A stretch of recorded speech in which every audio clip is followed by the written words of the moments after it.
All right, coming in with episode 4. Let me do a recap really quick. So, of course, Caden Krieg, he's a contract owner, owned Pim Gym. You can see all the history on that if you go back and check out some of the prelude and even episode 1. Operation Reset's happened. It's failed. There's a bailout. Everybody's leaving. Where we're currently at now is Krieg was able to get a deuce and a half in a Toyota truck using some of their armored Suburbans from an army base that was bugging out. They stole a bunch of stuff, basically, up for grabs. He has decided they're in Nizhno, a town north of Kalish, and they're in Gikanka. I'm probably still pronouncing that wrong, psychological hospital. It's actually more of a compound, but they don't have enough troops there to fully control it. Everybody, a lot of their operators, again, he's running contractors, had gone out in relation to jobs that Krieg was well paid for with his contractors, mercenaries. His goal is king me. He wants to be a king. He's sadistic. He's narcissistic. But his ultimate deal is the power. Last time we had Law 37 in. We're going to start with a new law for these next 3 episodes. This book is guiding where this narrative will go. Siri, give me a random number between 1 and 48. Oh, hey, Siri, give me a random number between 1 and 48. Gotta say hey. A random number between 1 and 48 is 40. 40. So this will be our guiding law, which is a law of power. 40. Despise the free lunch. Okay. So law 40. 40. Despise the free lunch. All right. Doesn't seem to fit with what we've been doing by taking military stuff, but we'll see what it says. Let's see. What is offered for free is dangerous. It usually involves either a trick or a hidden obligation. What has worth is worth paying for. By paying your own way, you stay clear of gratitude, guilt, and deceit. It is also often wise to pay the full price. There is no cutting corners with excellence. Be lavish with your money and keep it circulating, for generosity is a sign and a magnet for power. Now that's interesting. So, be generous. All right, what Krieg is wanting to do is create his own bastion of strength in Nizhno, especially at Gikanka. He wants to turn this compound into his own kingdom. Hell, he wants Nizhno, eventually maybe all of Poland. He's power hungry. I didn't think it was going to turn into him just trying to ford up in Nizhno, but that's kind of where it was going. But we'll let it guide us. But he's going to try to attract by giving. So he's gotten a lot of stuff away from the military base. May even try to get some more and give it away. Okay. All right, that's where we start. The other thing is he's trying to develop more folks around him. He can't do it on his own. And he's only got, I think, one fled. So he's got 7 people with him, 2 of which are clerks. Hello. So that's where we're at. He's on a skeleton crew. He has told them to hang out, though, because he thinks some of his contractors will try to come back to Nizhno, to their base of operations, now that everything has fallen apart. So, we're back at base. We know our base is Gikanka, which is this psychological hospital with a shady background. His contracting services have also been a little shady. Who knows what he's doing at this place? Interrogation has been suspected. But that's neither here nor now. Here nor now. Here nor then. He's trying to survive. My first thing is I still think this base that everybody's bugging out from, there's either more there to get, and he would love to bring over some troops that maybe aren't open for bugging out. He has a little ace up his sleeve as well. He knows from prior operations that in Warsaw, which, by the way, he knows is now currently war devastated. It's a ruins. There's been some TAC nukes put off there, lit off, set off there.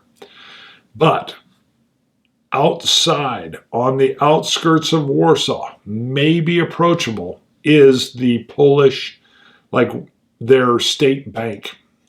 And he is more than aware, matter of fact, he's done business there, that Poland, prior to the starting of some of the violence that was going on, had been moving some of their economy or their cash flow into gold. They were always suspicious of the Soviet Union, and they were putting assets, cash, into gold when they could, and he knows where it is.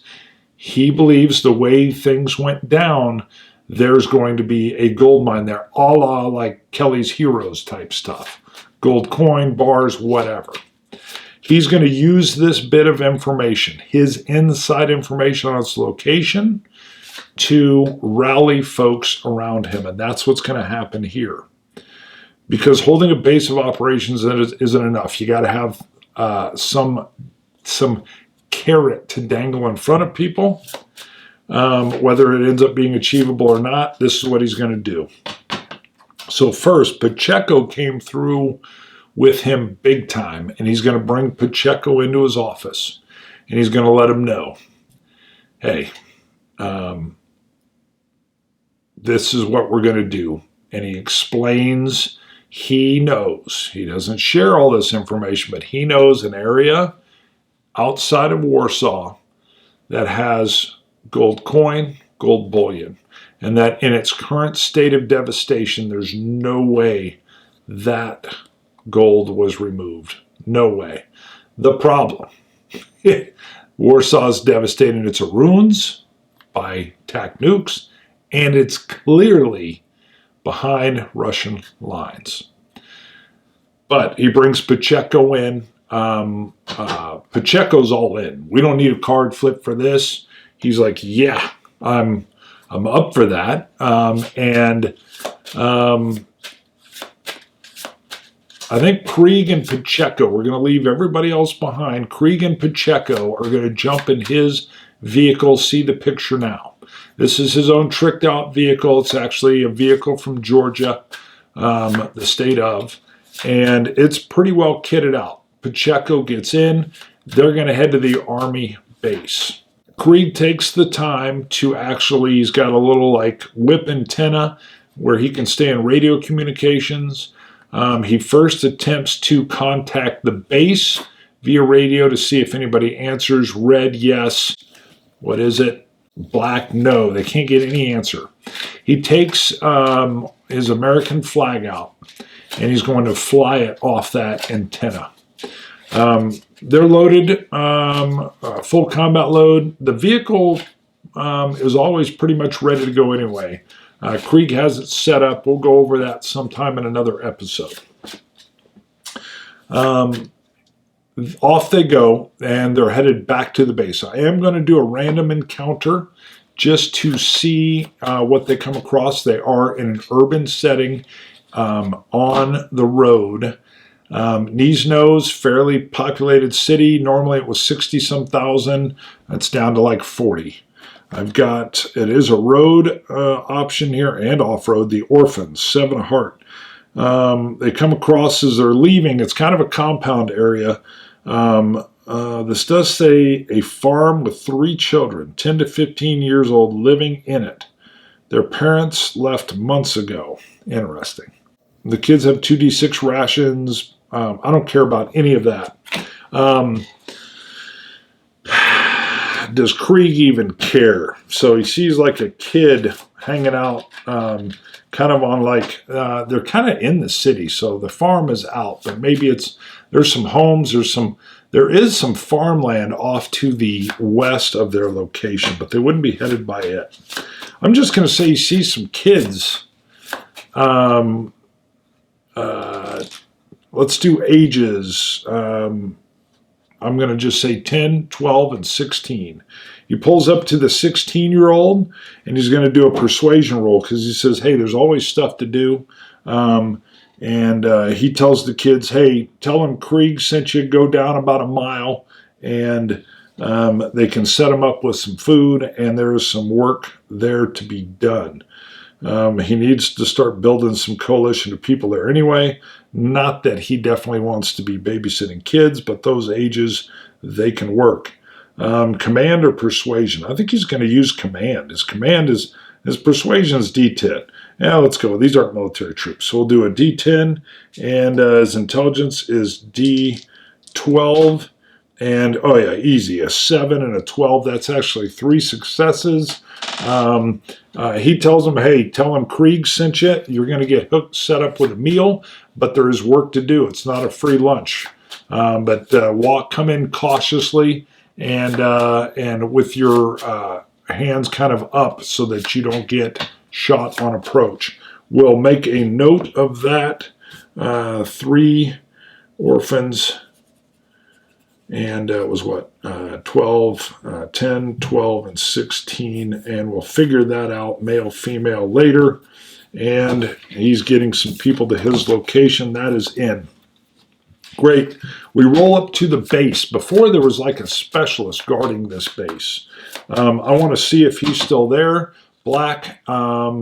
Yes, he is. Yes, he is. Okay, so he was working as a guard before. Again, Krieg and Pacheco look very much like operators. This vehicle he's in is weird, though. But Pacheco's not looking to just loot stuff this time. And he asked specialists, but he says, hey, whoever's left in command, I got some intel. And they need to meet with me. He's going to use command on this, which again for him is a D8 and a D12. So we're going to do D8, D12, and yes, 2 successes. He finds, you know what, we're going to go for rank here.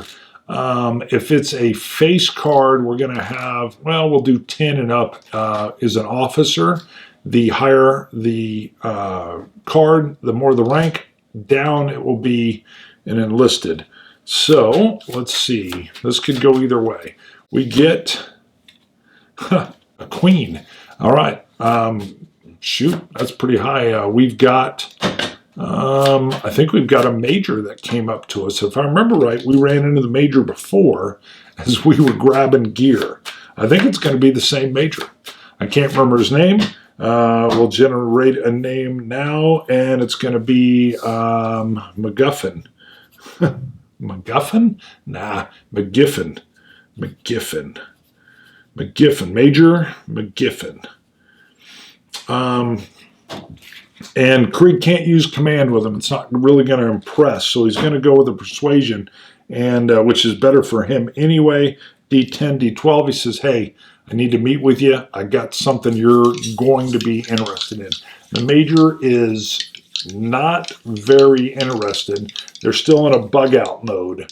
But we have 1 success. He says he'll give him 5 minutes.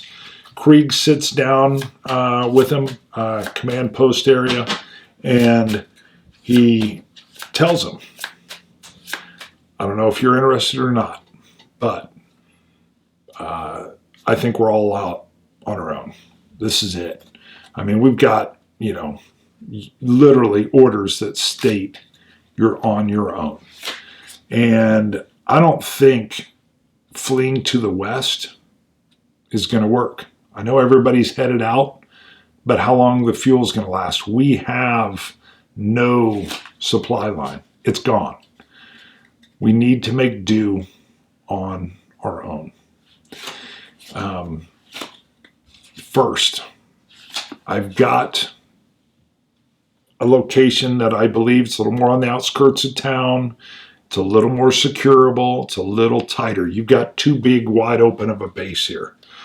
Move what you got left to where I'm at. Some of my contractors will be working their way back. Some special forces work out of my general area when they're in too, and they should be returning as well. Come there, and we can make do right here in Nisno. And I might even be able to sweeten the pot. Let's see what this is. Boom. 9 of diamond, even on the money side. Perfect. So the red, successful. I'm going to go with this diamond here, meaning that he would be interested even in sweetening the pot. What is that? What do you mean? He says, tell you what.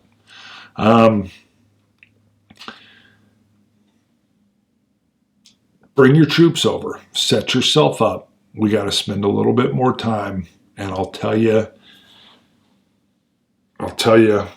something that's going to be more than worth your while. You know I'm connected. You've seen me around. You've seen me months and months of who I'm operating with and who I'm working with, and you know I'm in the know. And he says, all right, there's not much here, but I'll come on over. But he says, I'm running my guys. Krieg says, great, we're in this generous deal. Nothing's for free. He goes, 100%. 100%. I'm not in. All right, now I've got my own contractors. I've got the location. And once you hear what I got to say, I guarantee you're going to be on board. Bring what you got. Now, I'm going to figure out what that is. Well, let's figure out what that is now. What's left? We're looking not color this time. I want to know how much of this skeleton crew is left. Ace means we're going to have quite the amount of troops that are shifting over. 2 would be not so much. What is it? 5. Okay. He says, everybody's pretty much bugged out. We were getting ready to get out of here ourselves. But I definitely was running into a problem of too much stuff, not enough fuel. So 5, we're going to say that's pretty darn small. We're talking like a company left behind, a company and a weak company at that. We're going to say we've got about 100 men. Now, my area can easily handle that. I'm inserting pictures of the grounds now.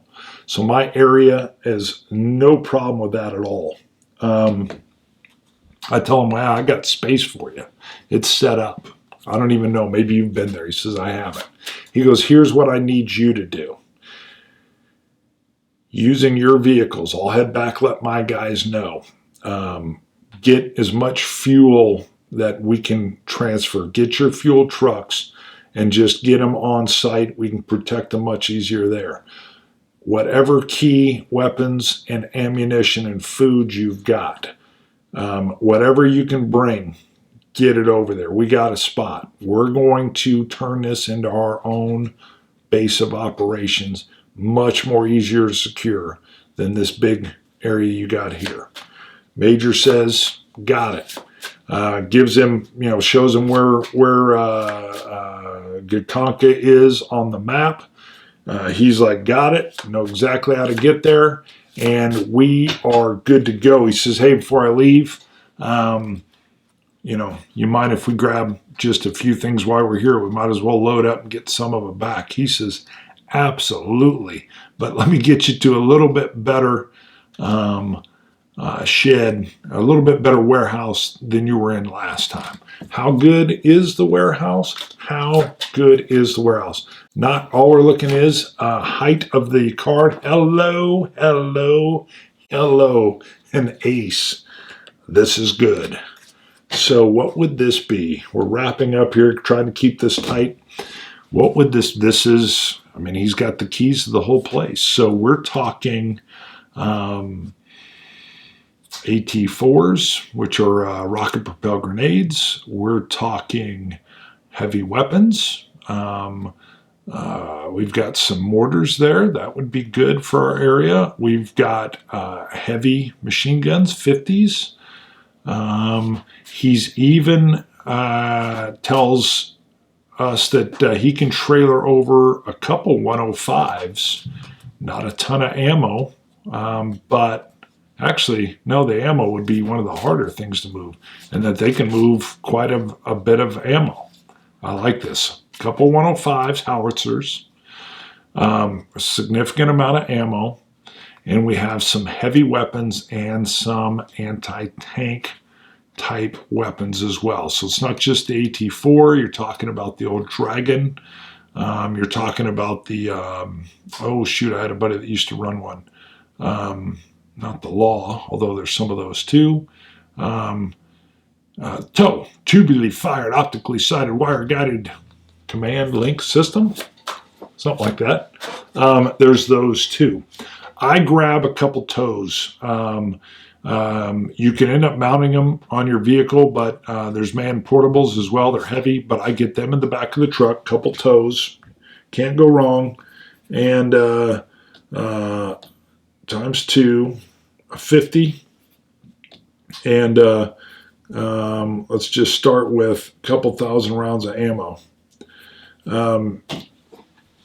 That would probably fill up what I have going vehicle-wise. And I don't need small arms. I'm pretty well set up small arm-wise. And I tell Major McGiffin, geez, yeah, get this over. I'll head over, and I'll even send a couple of my guys with a deuce and a half. We can load up, and we'll get them on and get this coming. We'll get a base of operations over at Gkonka.